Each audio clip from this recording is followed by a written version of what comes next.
Surat Al-Baqarah ayat 167.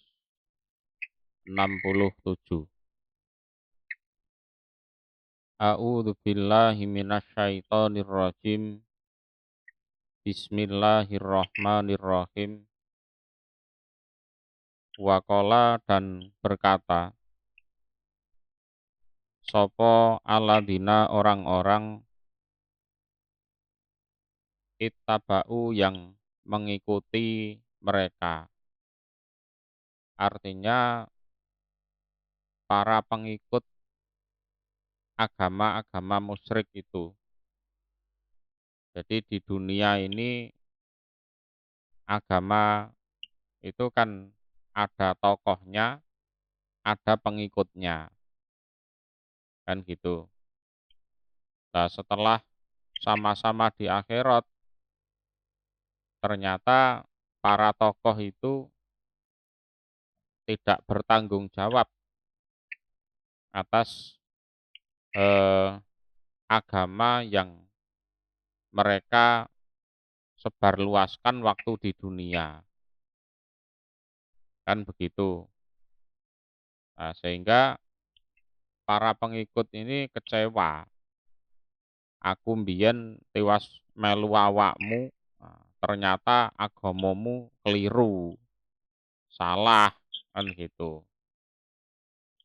Nah, kemudian para pengikut-pengikut agama-agama musyrik,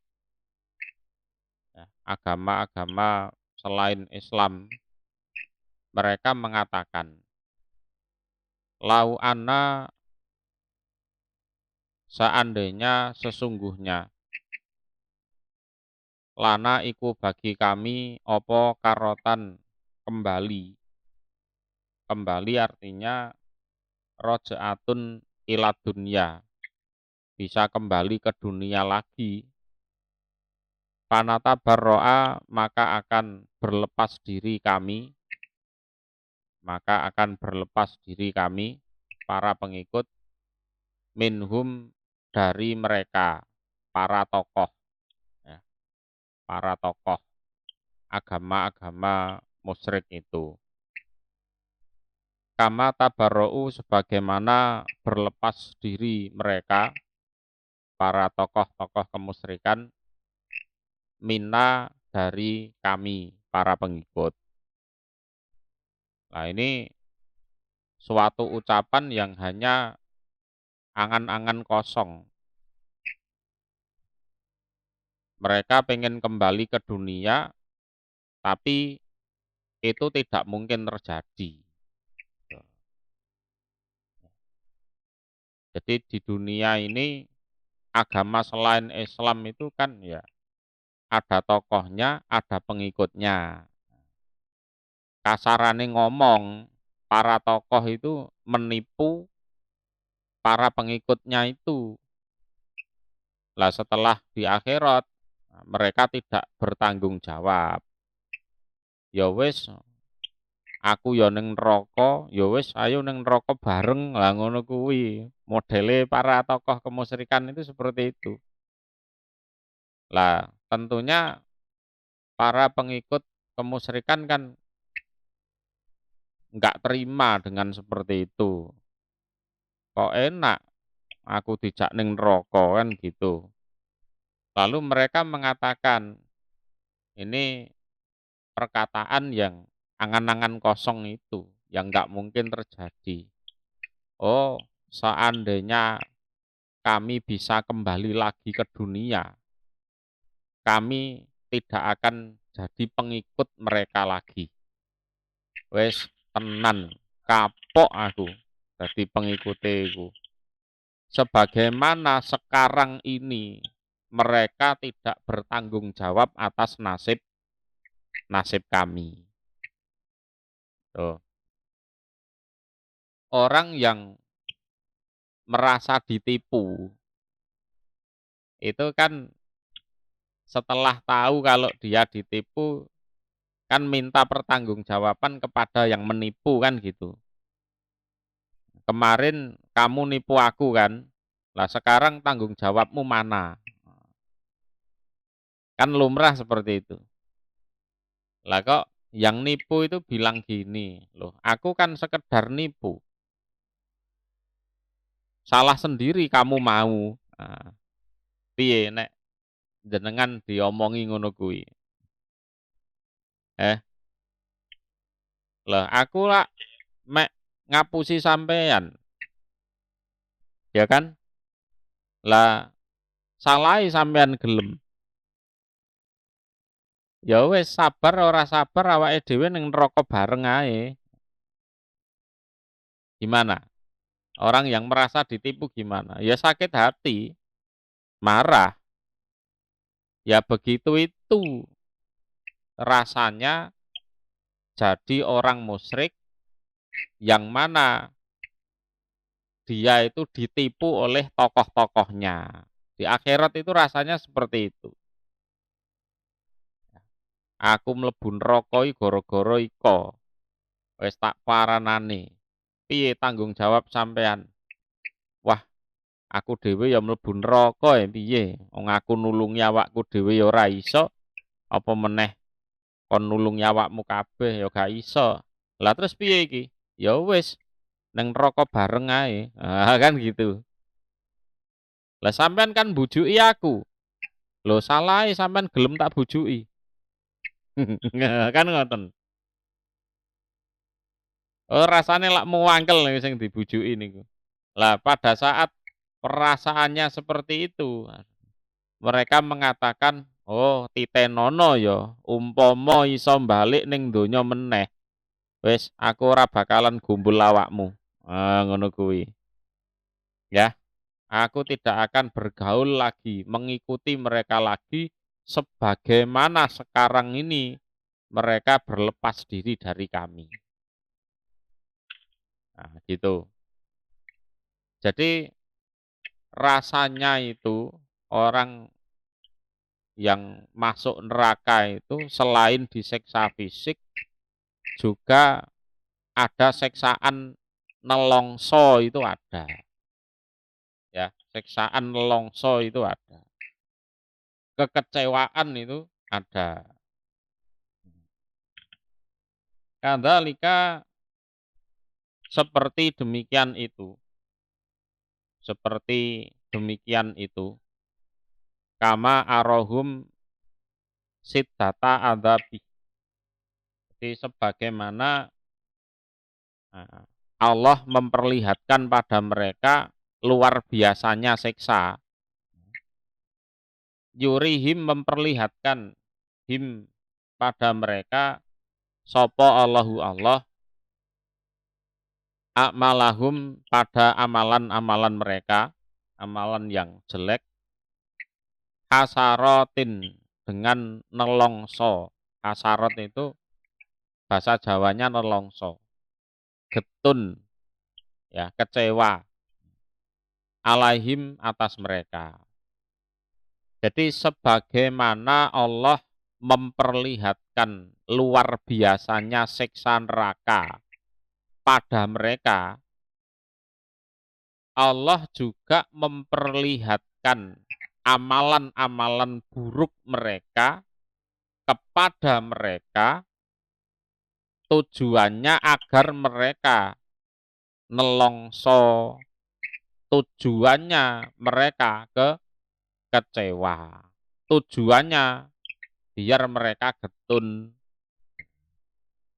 Artinya apa? Selain siksaan fisik, ya, siksaan fisik, hati mereka juga disiksa oleh Allah dengan cara diperlihatkan amalan-amalan yang buruk yang mereka lakukan waktu di dunia. Kenapa aku harus mengamalkan ini dulu? Kenapa ada amalan ini lagi? Kenapa aku dulu mau ditipu sama itu? Segitu. Yeah. Jadi ada perasaan bersalah yang begitu mendalam. Selain diseksanya loh ya, juga ada perasaan bersalah yang begitu mendalam. Kemudian wama dan tidak hum mereka iku bikhorijin orang-orang yang keluar minan nari dari neraka. Dan nah ini puncaknya di sini wa mahum bikhorijina minan nar, dan mereka sama sekali tidak mungkin keluar dari neraka. Jadi siksanya itu ya betul-betul kekal, kekal abadi selama-lamanya. Ya nek mung sedina rong dina, sak wulan rong wulan ngono iso ditahan. Lah ini selama-lamanya. Dan begitu terus, ya, begitu terus. Bisa dipahami ya? Ya. Kita lanjutkan, ya ayuhan nas, wahai manusia, kulu makanlah kalian mimma dari apa-apa, dari apapun, fil ardi yang ada di bumi. Halalan secara halal, thayyiban lagi baik. Ya, halalan secara halal, thayyiban lagi baik. Jadi kalau halalan ini artinya adalah barangnya itu halal. Ya. Kalau thayyiban itu artinya didapatkan dengan cara yang benar. Ya, didapatkan dengan cara yang benar.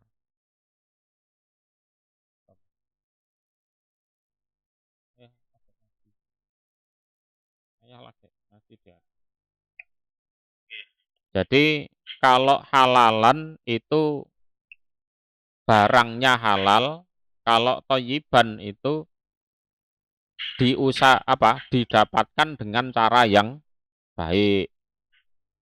Contohnya daging kambing itu halal. Tapi kalau didapatkan dari mencuri, nah itu ya bukan thayyiban namanya. Gitu loh. Jadi halalan itu definisinya adalah definisinya adalah bendanya itu halal. Ya, bendanya itu halal. Ya. Jadi bukan yang haram seperti babi, daging anjing, atau bangke. Nah, itu. Nah, selain bukan yang haram-haram itu, nah, thayyiban itu artinya didapatkan dengan cara yang baik, tidak mencuri, tidak dari hasil ngerampok, tidak dari hasil korupsi, dan lain-lain. Bisa dipahami nggih? Ya. Jadi ini dua hal yang wajib untuk dipenuhi. Jadi halalan itu bendanya, kalau thayyiban itu cara mendapatkannya. Ya. Atau dibalik gini, mendapatkannya dengan cara yang baik, tapi yang dimakan barang haram, nah itu ya juga tidak boleh. Kerjanya bagus, halal, tapi untuk beli daging babi misalnya, nah itu tidak benar juga. Jadi dua unsur yang harus terpenuhi. Jadi halal juga baik cara mendapatkannya. Wala tatabi'u, dan jangan mengikuti kalian khutuwati syaiton, pada langkah-langkah setan. Khutuwati syaiton, pada langkah-langkah setan. Mengikuti langkah-langkah setan itu termasuk menghalalkan yang haram, mengharamkan yang halal. Itu namanya mengikuti langkah setan. Ya. Jadi yang halal diharamkan, yang haram dihalalkan. Contoh, contoh begini. Ini fitnah dari orang musyrik kepada Nabi Muhammad. Hei Muhammad, agamamu itu aneh. Lah kok bisa? Kalau ada onta mati tanpa disembelih, katamu haram. Tapi kalau onta itu kamu sembelih, katamu halal. Itu aneh itu. Loh kok bisa? Kalau onta mati sendiri, itu kan berarti yang membunuh Allah langsung. Kenapa kamu haramkan? Tapi kalau onta yang kamu sembelih, itu kan yang berarti yang membunuh kan kamu. Kenapa malah kamu halalkan? Jadi orang musyrik itu kadang seperti itu, memutar balik logika. Ya kan? Lah kalau orang itu keimanannya lemah, oh iya yo, nek onto mati dhewe kan berarti sing mateni Gusti Allah. Lah nek onto tak beleh berarti sing mateni aku. Nah, kalau dia punya pengertian seperti itu, wah berarti terpengaruh setan itu namanya. Ya, termasuk menghalalkan yang haram, mengharamkan yang halal. Ya, innahu sesungguhnya setan lakum bagi kalian iku aduun musuh mubinun yang nyata. Sungguh setan itu adalah musuh yang nyata. Tabiat musuh itu apa? Tabiat musuh itu adalah seseorang yang berusaha membuat kita celaka. Ya, definisinya musuh kan seperti itu. Musuh itu adalah seseorang yang akan berusaha sekuat tenaga agar kita celaka. Bener enggak musuh seperti itu? Lah seandainya kita celaka, dia nyukur ke. Seweneng deh. Syukur jongor. Nah, itu musuh namanya. Lah, gini. Setan ini adalah makhluk yang diciptakan oleh Allah sebagai musuh kita yang bagaimana caranya, entah bagaimana usahanya, pengen membuat kita itu celaka. Ya kan? Setan itu enggak ada baik-baiknya, pengen kita baik itu enggak ada. Intinya mereka pengen kita celaka. Lah sikap kita dalam menghadapi musuh itu apa? Ya harus waspada. Ya kan? Jangan lengah. Ya. Omongannya jangan dipercaya wong dia musuh kok. Apalagi ngikuti kelakuannya. Waduh bahaya itu. Wong musuh kita perlakukan sebagai musuh, itu saja bisa mencelakakan kita. Apalagi musuh kita anggap sebagai teman. Waduh, yo tingkat mencelakakannya tinggi itu. Apalagi kita anggap sebagai idola, sebagai panutan. Wah, ya kita diajak ke neraka betul. Jadi innahu lakum aduun mubin itu seperti itu. Jadi langkahnya jangan diikuti, wong itu musuh kok. Wong musuh itu tabiatnya pengen mencelakakan kok. Wong kamu nganggep dia sebagai musuh saja dia bisa mencelakakan kamu, apalagi malah kamu jadikan panutan. Waduh. Ya kamu nanti yang babak belur. Ya, maka jangan diikuti itu langkah-langkah setan. Lah caranya bagaimana? Lah dalam mencari maisah, mencari makan, caranya harus halalan thayyibah. Kalau ini diotak-atik, wes berarti dia sudah jadi pengikut setan. Ya, sudah jadi pengikut setan sudah. Gitu. Jadi yang dimakan halal, cara mendapatkannya juga harus baik. Gitu ya, bisa dipahami ya. Kita lanjutkan. Inama sejatinya. Sejatinya. Tidak lain, tidak bukan. Ya'murukum menyuruh atau perintah sopo setan kum pada kalian bisuk pada perbuatan jelek, artinya dosa. Jadi bisuk bil ismi wal fahsa dan pada perbuatan keji. Ya, fahsa itu perbuatan yang menjijikkan. Menjijikkan itu definisinya adalah secara agama itu dosa besar. Secara norma manusia itu tidak pantas. Contoh zina, itu.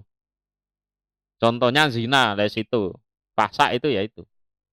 Secara agama itu dosa besar, secara norma kemanusiaan tidak pantas. Itu fahsa. Gitu. Ya sama. Contohnya ya zina. Jadi segala bentuk perbuatan yang secara kemanusiaan itu jelek, secara agama juga dosa besar. Itu disebut fahsa. Jadi sejatinya setan itu menyuruh pada kalian untuk melakukan perbuatan dosa dan perbuatan keji. Ya. Walaupun caranya dengan merayu atau menipu. Titenono, pokoknya setan niku mesti ngajaki elek, ngelakoni perbuatan keji. Iku wis mesti. Ya, walaupun seolah-olah itu baik. Karena setan itu penipu. Misalnya gini. Misalnya ada orang pengen nipu temannya. Misalnya, sebelum dia mengeksekusi nipu itu, dia kan sopan dulu, omongannya lemah lembut dulu, biar calon orang yang mau ditipu itu simpatik. Itu kan? Penipu kan seperti itu. Lah setelah simpatik, merasa percaya, baru dilakukan penipuannya. Bener enggak? Investasi bodong kan seperti itu. Penipunya itu sopan dulu. Ya kan? Tingkah lakunya dibikin semeyakinkan kan betul. Sehingga calon orang yang ditipu itu terpengaruh, merasa simpatik, baru ditipu. Kan seperti itu. Setan memperlakukan seperti kita. Itu seperti itu. Jadi kita itu adalah calon korban penipuan menurut setan loh ya. Jadi setannya itu ya pura-pura baik dulu, ya kan? Omongannya lemah lembut dulu. Logika kita pelan-pelan dibalik dulu, ya kan? Lah nanti kalau kita sudah simpatik pada setan, lah saat itu kita dieksekusi. Hati-hati, kuwi tukang ngapusi kok, ngono kan? Ya omongane tok ae lemah lembut, sopan, ya kan? Tapi engko ujung-ujunge kon dibujui kan gitu kan. Diajak ngelakoni dosa, diajak ngelakoni perbuatan sing keji. Ya, dengan berbagai embel-embel. Ya, dengan berbagai embel-embel. Jadi seolah-olah amalan jelek itu dibikin seolah-olah baik dulu. Ya kan, logika kita dibalik dulu, lah nanti ujung-ujungnya kita ditipu. Nah, gitu. Jadi bagaimanapun omongannya setan, rayuannya setan, wes nanti ujung-ujungnya ngajak melakukan dosa dan perbuatan keji.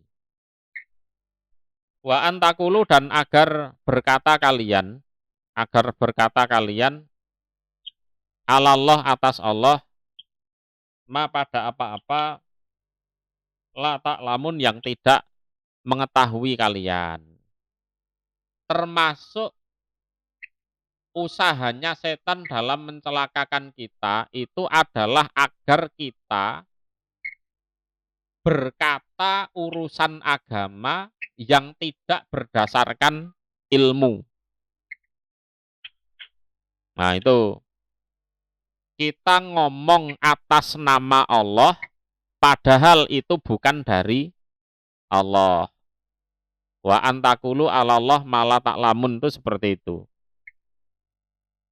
Jadi kita diajak ngomong masalah agama, tapi ngawur. Ujung-ujungnya yaitu tadi, yang halal dibilang haram, yang haram dibilang halal. Itu. Digiring seperti itu. Ngwiringnya pointer setan itu. Sehingga nanti yang halal terlihat haram, yang haram terlihat halal, yang benar terlihat salah, yang salah terlihat bener. Wes ngono kuwi. Iya kan? Seperti itu. Ya. Sampai contohnya. Sampai contohnya begini. Ada seseorang itu ditawari minum homer sama teman-temannya. Ya kan? Ditawari minum homer. Dia tahu kalau minum homer itu haram. Tapi dia tetap minum. Dengan alasan, loh, saya kan ditawari. Saya kan menghargai teman-teman saya. Ya kan? Menghargai tawaran teman itu kan baik. Loh, ngono dadine. Ya kan? Saya hanya ngimbangi anak-anak saja kok. Ya kan? Umpama saya ditawari, saya menolak, nanti kan ya ndak enak sama mereka. Loh, ngono kuwi. Jadi melakukan dosa, tapi mencari pembenaran. Ya kan? Disalahkan ndak mau, terus mencari pembenaran. Sampai kaya ngono kuwi, gitu kan? Ya, sampai seperti itu. Bisa dipahami? Ya. Itu contohnya seperti itu. Wa idza qila dan ketika dikatakan lahum kepada mereka orang-orang kafir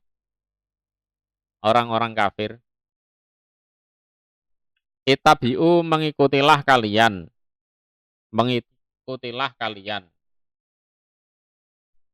ma pada apa-apa anzala yang menurunkan sapa Allahu Allah.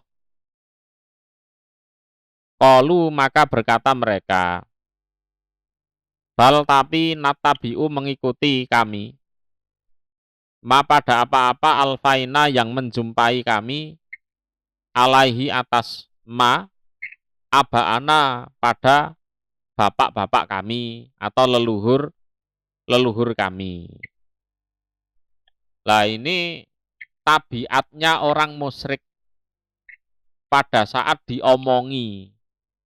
Hei, mbok yao, kalian itu mengikuti apa yang diturunkan oleh Allah. Artinya jangan musyrik lagi, mengesahkan Allah saja, ya. Terus yang halal jangan diharamkan, yang haram jangan dihalalkan. Mereka pasti berkata, loh kami ini mengikuti apa yang kami jumpai dari leluhur-leluhur kami. Gitu. Mesti andalannya itu. Wong agamane mbah-mbahku ngene kok biyen, ket biyen mula ngene iki kok. Kowe ngopo ngubah-ngubah adat? Ngono kuwi. Sing ngajak apik iki malah dilokno ngoten niku. Ini sudah tradisi turun-temurun dari leluhur-leluhur kami. Ya seperti ini. Nyembah berhala, ya kan? Makan barang haram. Nah, itu. Oh, ini tradisi leluhur ini. Lah kalian itu yang membawa agama baru. Nah, dituduh seperti itu, pasti seperti itu. Ya. Jadi umpama dikatakan pada mereka, mbok yao kalian mengikuti apa yang diturunkan oleh Allah, pasti mereka akan mengatakan kami ini mengikuti adat istiadat, ya tradisi agama dari nenek moyang kami. Ya dari nenek moyang kami ya seperti ini, batu disembah, bangkai dimakan kan gitu kan. Ini dari leluhur ini. Kamu itu apa? Bawa-bawa agama baru. Nah, jadi agamanya Allah yang diturunkan oleh Allah dianggap agama baru. Mesti seperti itu. Ya. Terus Allah mengatakan awalau. Itu artinya apakah mereka mengikuti leluhur-leluhur mereka, walau kana dan meskipun ada sopo abauhum, leluhur-leluhur mereka, bapak-bapak mereka, iku layak kiluna tidak berpikir mereka sayan pada sesuatu pun, walayah tadun dan tidak memperoleh petunjuk mereka. Terus dijawab oleh Allah, lo. Apa mereka itu tetap nekat ngikuti tradisi turun-temurun dari leluhur-leluhur mereka. Padahal leluhur mereka itu nggak mikir. Ya, leluhur mereka itu layak kilu nasaian, bodoh. Yang kedua, di samping bodoh juga tidak ada yang memberi petunjuk. Ora enek sing ndudohno. Apa tetap diikuti? Gampangane ngene lho. Sik. Kowe kok nekat ngikuti agama leluhurmu. Ya. Kok dikandani angel. Lah seumpama leluhurmu ki bodho ora iso mikir, layak kilu nasai'a. Terus apa ya tetep mbok ikuti. Di samping bodoh juga tidak memperoleh petunjuk. Selama hidup tidak ada yang nuturi. Ya, selama hidup tidak ada yang mengarahkan. Apa tetap kamu ikuti?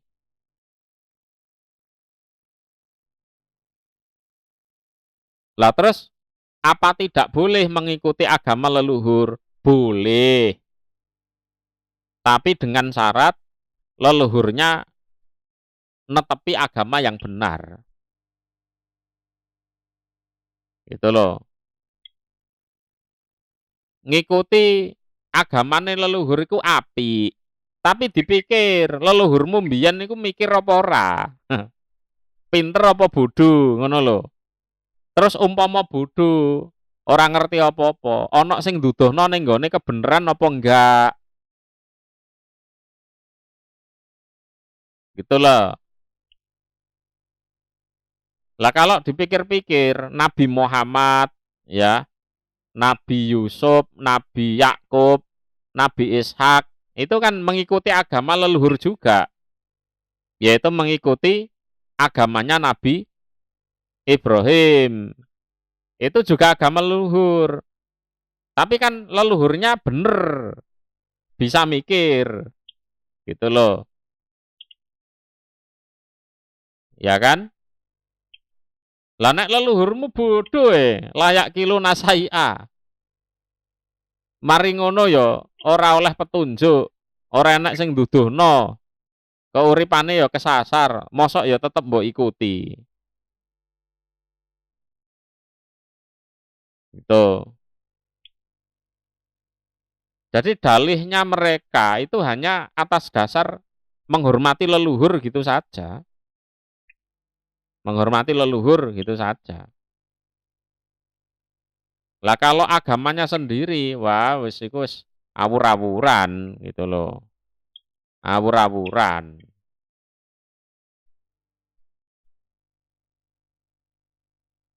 Itu bisa dipahami ini ya.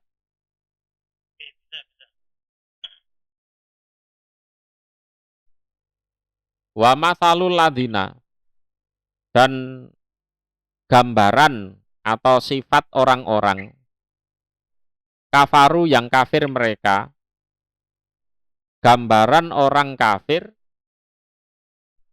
yang kamu ajak menuju hidayah. Ya.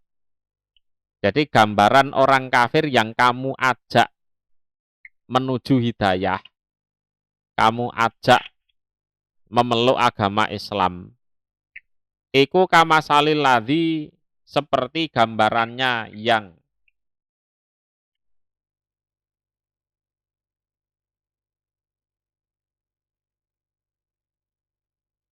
seperti gambarannya yang iku, atau seperti gambarannya orang yang iku yang berteriak dia aladi, ya, berteriak dia aladi. Jadi yang iku bimakna yusawitu, berteriak atau memanggil juga bisa. Bima terhadap apa-apa, ma ini ya contohnya kambing atau ayam gitu. Layas mau yang tidak bisa mendengar opoma, ila kecuali duaan panggilan, wanidaan dan ya panggilan sama. Ya. Jadi duaan panggilan, wanidaan dan teriaan itu juga bisa.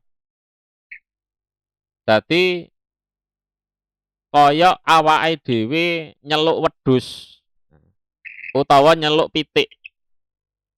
Tik pitik, dus wedhus. Kambingnya itu dengar, ayamnya itu dengar, tapi tidak bisa memahami arti dari ucapan kita.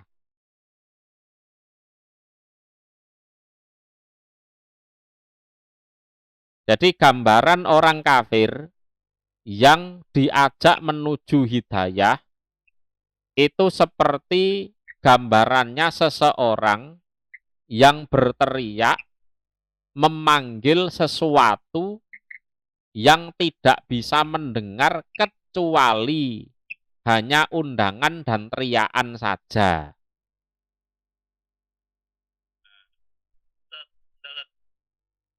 Ya. Ya, seperti itu tadi. Ada orang manggil kambing, manggil sapi, manggil ayam. Ya, manggil binatang-binatang itu. Ya, sapinya dengar, ayamnya dengar, kambingnya dengar. Tapi ya hanya mampu mendengarkan itu saja. Maksudnya apa? ora mudeng. Ya kan?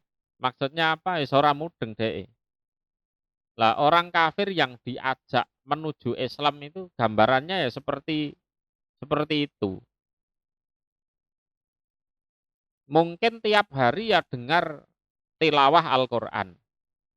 Tiap hari mendengar mauidhah hasanah. Tiap hari mendengar ya arahan-arahan yang baik. Tapi ya nggak bisa menjalankan. Alasane wah aku ra kuat nek koyok kowe. Ngono kuwi. Aku ra kuat nek koyok kowe. Ini yang bikin gambaran Allah sendiri loh ya. Ya, kambing itu kalau kita panggil denger, tapi kita ngomong apa dia ndak paham. Dengar omongan kita, tapi kita ngomong apa itu ndak paham. Orang kafir seperti itu. Baca Quran, apa? Dengar Al-Quran, iya, mungkin tiap hari. Ya kan? Mendengarkan nasihat-nasihat baik, ya tiap hari. Tapi yo ora iso nglakoni. Jangankan mengamalkan, paham saja tidak. Paham saja tidak. Loh kok bisa seperti itu? Loh, kita di dunia ini antara orang beriman dan orang kafir itu campur loh.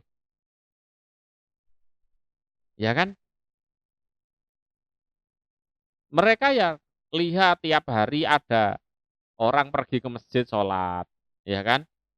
Dengar azan, ya kan? Dengar ceramah agama, entah di masjid, entah di sosmed atau apa, gitu. Ya dengar saja, menjalankannya ndak bisa. Jangankan menjalankan, paham saja ndak, paham saja ndak.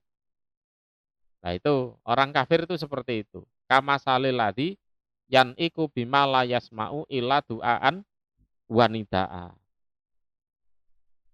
Yo, gelem ora gelem memang kenyataan ini ngoten niku. Ngoten niku. Bahkan mereka itu menganggap orang yang tiap hari ke masjid, ya kan? Baca Al-Qur'an, mereka anggap itu baik. Tapi kon ngelakoni, wah, sepurane aku ra kuat. Wis kapan-kapan ae, meneh aku wis tuwa ae ngono. Ya kan? Ya nek umure sampai tuwa. Masalahnya kan di situ. Jangankan untuk mengamalkan, hanya sekedar memahami saja tidak mampu, tidak mampu. Maka oleh Allah digambarkan summun, bukmun, umyun, fahum layak kilun.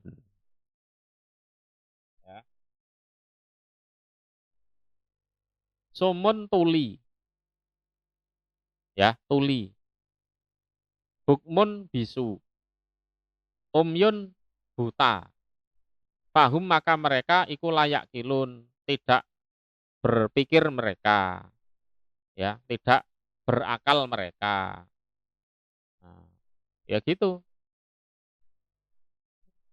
Dianggap sebagai orang tuli karena apa? Bendino iki ya jane dituturi. Tiap hari itu ya mendengar dakwah, mendengar ajaan kebenaran, tapi tidak mau mengikuti. Jangankan mengikuti, paham saja ndak. Lah maka dianggap ya wis kaya wong budek, ya kan? Budek. Terus bisu, ya. Mereka bisa membedakan mana omongan yang baik, mana omongan yang buruk. Bisa. Tapi disuruh ngomong baik itu loh, ndak mampu. Ya, ndak mampu. Lah orang yang ndak mampu bicara apa namanya? Bisu. terus buta. Tiap hari itu ya lihat orang baik, orang ibadah, ya, orang melakukan kebaikan. Tapi dia melakukan tidak bisa, tidak mampu. Seolah-olah di dunia itu dia tidak pernah melihat kebaikan. Sehingga untuk melakukan kebaikan itu ya tidak mampu, tidak mampu. Fahum layak kilun, maka mereka ya tidak punya akal, tidak bisa berpikir.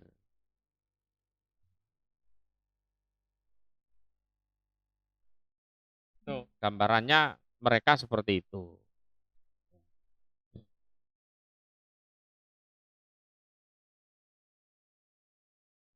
Ini sama dengan firman-Nya Allah di surat Al-An'am, walladzina kadzabu bi ayatina summun bukmun fidzulumat man yasa'illahu yutlilhu wa man yasa yaj'alhu ala siratin mustaqim. Tuh. Jadi orang-orang yang mendustakan ayat-ayat kami Allah itu mereka tuli. Di samping tuli juga bisu. Kemudian ada di kegelapan. Ora ketok. Wes budek lambene bisu ana ning nggon sing peteng. Ya, ada di kegelapan. Nah, barang siapa yang dikehendaki oleh Allah untuk sesat ya dia disesatkan, dan yang dikehendaki oleh Allah untuk mendapat petunjuk ya ditunjukkan ke jalan yang lurus.